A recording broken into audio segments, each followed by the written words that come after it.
Hello everyone, welcome back to my channel. So today's video is going to make a quick and easy chicken pozole.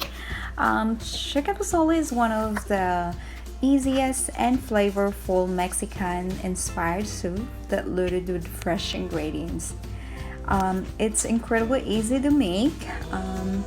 Pozole is a traditional Mexican stew that made with honey and meat, either pork or chicken.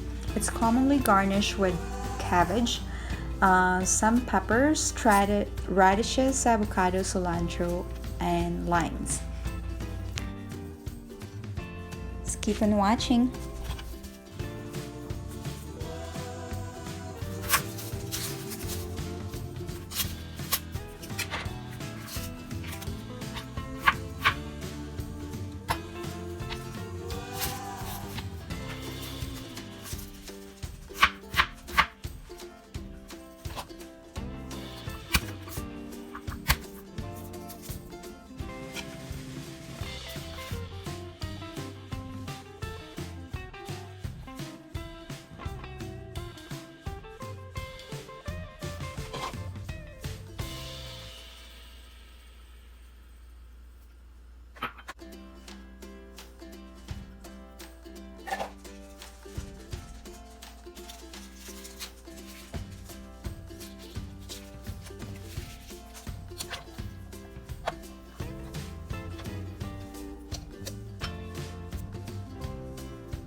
This soup is really good, especially in this cold weather.